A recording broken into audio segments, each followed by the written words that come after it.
hope you enjoyed learning a little bit about Joan Miro, who is a very famous abstract artist, just like Picasso. And he painted very childlike, like a child could do his work, very simple shapes and lines. He actually became very discouraged at one point and wanted to quit being an artist, but Picasso encouraged him to continue, and good thing he did, because he became a quite famous artist. What was one of your favorite facts about Miro? One of my favorite facts was that whenever he was in his 80s, he painted with his fingers. Yes, he did start painting with his fingers when he was in his 80s, and actually a lot of his artwork that he was famous for, he did in his older age, in his 70s and his 80s. What was one of your facts that you liked? One of my favorite facts was that he took over 2 years to paint his blue painting series. Yes, you saw on the slides his blue period, and they were named Blue 1, Blue 2, and Blue 3, and it took him 2 years to do those. If you notice, it just had dots and a line through his paintings. And what he told people when they asked him, why did it take so long to do those, he said it wasn't that it took me that long to do a dot or a line, it was the concept, getting the idea for what he wanted on his paintings is what took so long. Okay, so we're going to make our own Miro painting or drawing. All you need is a paper and a pencil. You can add color later if you would like. And before we start, we're just going to review some of our simple shapes, some of our simple geometric shapes. So, Piper, I would like you to name one shape. A square, okay? These are all shapes that he would use in his art. Okay. Triangle. A triangle. You can practice drawing these shapes if you would like. A circle.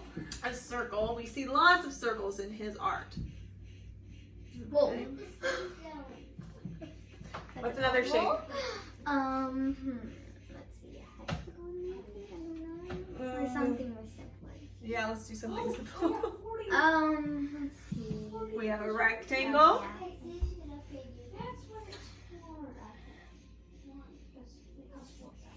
An oval. An oval. Whoa, she already has an oval. Okay, so that's a good start for what we're doing. Now, you want to think of an idea for your project. Think of a story that you could do. Maybe it's just you sitting on the couch, because we've been doing that a lot lately, or out playing outside, blowing bubbles, picking flowers, catching butterflies. He would think of stories like that, and he would create them, but in a very abstract way, very different way. So you see the example on the slide, and I will put the slide or the picture up for you close up so you can see this. But you can get ideas from this. It does not have to look exactly like this example or exactly like my example.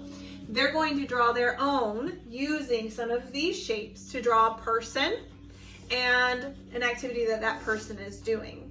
Okay, and we'll see if we can guess what their picture is doing. Okay, so I'm going to start mine, and like I said, you can draw along with me, or I would really like you to try to come up with your own.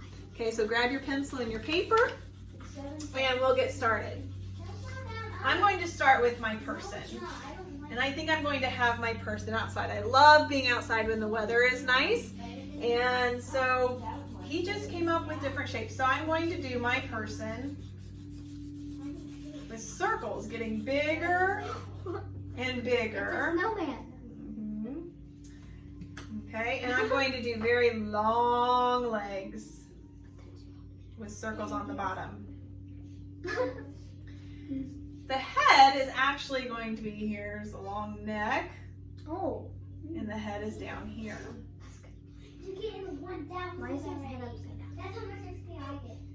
Okay, with a simple. It looks like a giraffe. Okay. You girls are supposed to be drawing your own. I know, but Coming up with an idea. You can make your person however you want using any of the geometric shapes that we have here. Okay. My person is going to be picking flowers. So I'm going to have long arms reaching down to grab the flowers. Now, are my flowers going to look like real flowers? No, Miro would not do that. So I'm going to draw, again, different shapes. So the top of my flower is going to be a square.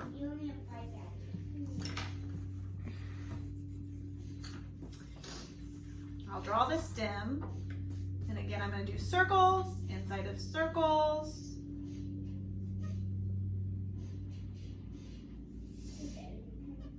And that is my first flower that I'm picking. I'm going to do several. The safe zone. We found the safe zone. Put this square on the top. And my circles coming down the stem. No, Kyle. That's why I'm making an Easter test. Yeah, they are. Okay. I'm going to put some grass down here, just some simple lines. No, go back to the same. If they're gone. It's okay if it looks silly. It's supposed to look silly. I don't care because you're me. Okay, Jax. All right. Now he fills his paper with details floating around. So I'm outside. So I'm going to do a sun. Again, I'm going to do circles inside of circles. You could do a spiral sun. That would look neat. And for my sun rays, I'm going to put squares instead of triangles.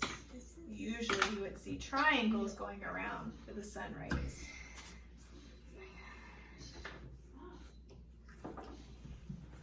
That's what it is. Okay.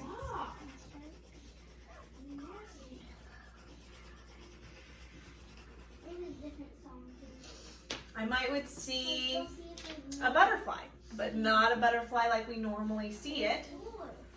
And so I'm going to use an oval shape. And I think I'm just going to put triangles for the wings.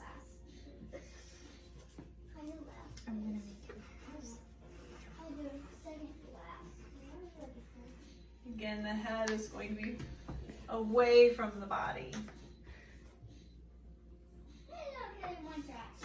Mine is a weird. Okay. I'm just going to add different designs throughout the background. Just simple shapes that we reviewed.